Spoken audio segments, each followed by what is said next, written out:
தமிழ்நாட்டிலேயே வேறு எங்கும் இல்லாத வகையில் ஓசூரில் 108 பிஞ்சு கரங்களால் சிவபார்வதிக்கு நடந்த நெகிழ்ச்சி அபிஷேகம் திரண்ட அண்டை மாநில பக்தர்கள்.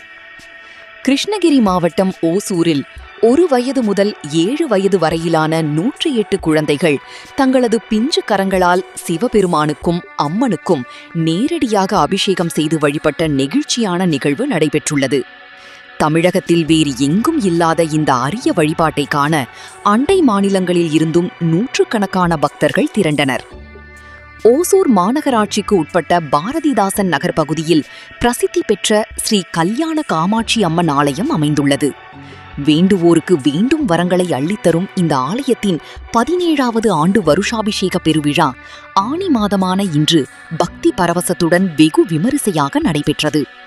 இதையொட்டி திருக்கோவிலில் புனித நீர் அடங்கிய கலசங்கள் பிரதிஷ்டை செய்யப்பட்டு வேத மந்திரங்கள் முழங்க ஆயுஷ்ய ஹோமத்துடன் கூடிய யாகசாலை பூஜைகள் துவங்கின.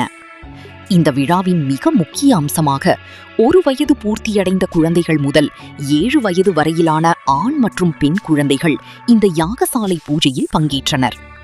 பட்டு வேட்டி சட்டையுடன் ஆண் குழந்தைகளும் பட்டுப்பாவாடை சட்டையுடன் பெண் குழந்தைகளும் என பாரம்பரிய உடையில் வந்திருந்த மழலைகள் தங்களது கரங்களால் மூலிகை திரவியங்களை வேள்வி தீயில் சமர்ப்பித்து சங்கல்பம் செய்து வழிபட்டனர். பூரண ஆகுதி நிறைவடைந்ததைத் தொடர்ந்து யாகசாலையில் வைத்து பூஜிக்கப்பட்ட புனித நீரை கொண்டு அனைத்து குழந்தைகளுக்கும் மங்கள நீராட்டு நடத்தப்பட்டது.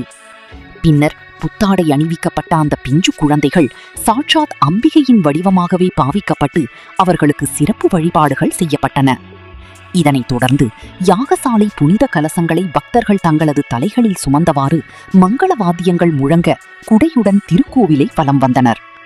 அதன் பின்னர் விழாவின் உச்சகட்ட நிகழ்வாக 108 குழந்தைகள் வரிசையாக நின்று உற்சவமூர்த்திகளான ஸ்ரீ கல்யாண காமாட்சி மற்றும் ஸ்ரீ ஏகாம்பரேஸ்வரர் பஞ்சலோக சிலைகளுக்கு தங்களது பிஞ்சு கரங்களினாலேயே பால், தயிர், வெண்ணெய், நெய், சந்தனம், மஞ்சள் உள்ளிட்ட மங்கள திரவியங்களை ஊற்றி அபிஷேகம் செய்தனர். தமிழகத்தில் வேறு எந்த கோவிலிலும் இல்லாத வகையில் குழந்தைகள் நேரடியாக சுவாமிக்கு அபிஷேகம் செய்யும் இந்த வினோத வழிபாட்டை கண்டு அங்கு திரண்டிருந்த பெற்றோர்களும் பக்தர்களும் நெகிழ்ச்சியிலும் பரவசத்திலும் ஆழ்ந்தனர். குழந்தைகளின் அபிஷேகத்தை தொடர்ந்து சுவாமிக்கு கற்பூர மகாமங்கள ஆரத்தி காண்பிக்கப்பட்டது. இந்த அரிய நிகழ்வில் ஓசூர் மட்டுமின்றி அண்டை மாநிலங்களான கர்நாடகா, ஆந்திரா, கேரளா ஆகிய பகுதிகளில் இருந்தும் ஆயிரக்கணக்கான பெற்றோர்கள் தங்களது குழந்தைகளுடன் வந்து பக்தி பெருக்கோடு சுவாமி தரிசனம் செய்தனர். விழாவின் நிறைவாக வந்திருந்த அனைத்து பக்தர்களுக்கும் ஆலய நிர்வாகம் சார்பில் சிறப்பான அன்னதானம் வழங்கப்பட்டது. மழலைகளின் கரங்களால்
Ano ulit? Ito lang.